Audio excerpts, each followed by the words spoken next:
وفاقی حکومت نے ضابطۂ فوجداری تعزیرات پاکستان اور قانون شہادت میں 700 کے قریب ترامیم کے ایک مسودے کی منظوری دے دی ہے، جس کے بعد اسے باقاعدہ منظوری کے لیے پارلیمان کے دونوں ایوانوں میں پیش کیا جائے گا۔ وزیر اعظم عمران خان کا کہنا ہے کہ ان ترامیم کا مقصد امیر اور غریب سب کو قانون کے تابع لانا ہے۔ جمعرات کو وزیر اعظم ہاؤس میں اس حوالے سے منعقد ہونے والی ایک تقریب سے خطاب کرتے ہوئے وزیر اعظم کا کہنا تھا کہ پاکستان میں فوجداری نظام قانون انگریزوں کا بنایا ہوا تھا، جو کہ ایک صدی سے بھی پرانا ہے، اور ملک میں رائج موجودہ قانون میں خامیوں کی وجہ سے امیر اور بااثر افراد فائدہ اٹھاتے ہیں۔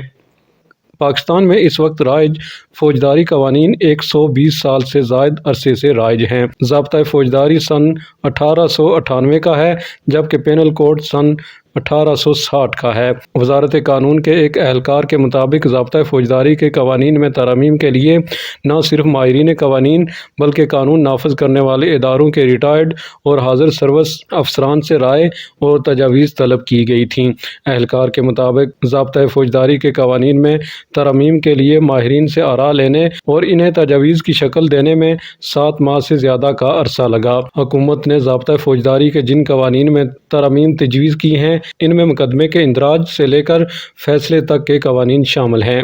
ضابطۂ فوجداری کے جن قوانین میں ترمیم کی منظوری دی گئی ہے، ان میں مقدمے کے اندراج کے بارے میں کہا گیا ہے کہ ایف آئی آر کا اندراج فوری ہوگا، اور اگر کسی وجہ سے مقدمہ درج نہیں ہوتا تو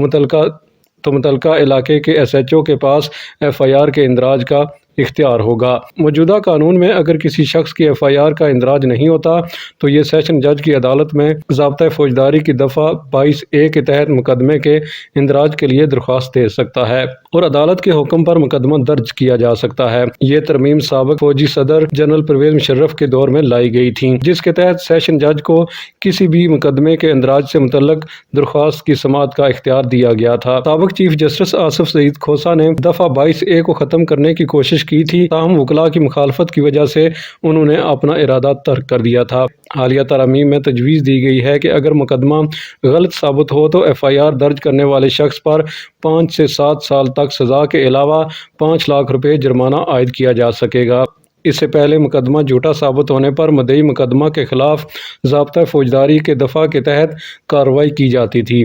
اور وہ بھی اس صورت میں جب متاثرہ فریق مدعی مقدمہ کے خلاف قانونی کارروائی کرنا چاہے۔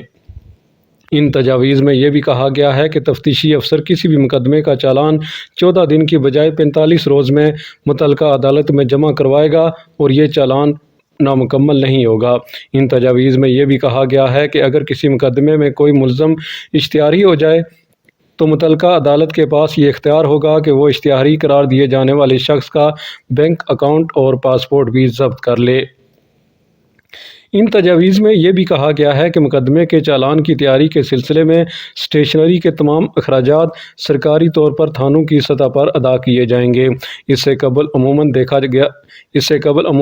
گیا ہے کہ پولیس کے سالانہ بجٹ میں اسٹیشنری کے نام پر معمولی فنڈز ضرور مختص کیے جاتے تھے، لیکن یہ شکایت عام تھی کہ تفتیشی افسر مقدمے کی ضمنیاں لکھنے کے لیے بھی مدعی مقدمہ سے پیسے لیتے ہیں۔ ان تجاویز میں یہ بھی کہا گیا ہے کہ اگر کسی پولیس افسر کو کسی بھی تھانے کا ایس ایچ او لگانا مقصود ہو تو مذکورہ افسر کی پیشہ ورانہ مہارت کے ساتھ ساتھ تعلیمی قابلیت BA سے کم نہیں ہونی چاہیے۔ ضابطۂ فوجداری اور تعزیرات پاکستان میں ترامیم کی ان تجاویز کے ساتھ ساتھ قانون شہادت میں ترامیم کی تجویز دی گئی ہے، اور ویڈیو اور آڈیو کو مستند ہونے کی صورت میں قابل قبول سمجھا جائے گا۔ ملک میں رائج قوانین کے تحت عدالتوں میں ان ثبوتوں کو قابل قبول تصور نہیں کیا جاتا۔ ضابطۂ فوجداری کی ترامیم میں یہ تجویز بھی دی گئی ہے کہ کسی بھی شخص کی جانب سے ضابطۂ فوجداری کی دفعہ 161 کسی پولیس افسر کو اور ضابطۂ فوجداری کی دفعہ 164 کے تحت مجسٹریٹ کو دیے جانے والے بیان کی ویڈیو بنائی جائے گی، اور اسے مقدمے کی سماعت کے دوران متعلقہ عدالتوں میں بطور ثبوت پیش کیا جائے گا۔ یہ تجویز بھی دی گئی ہے کہ قانون شہادت میں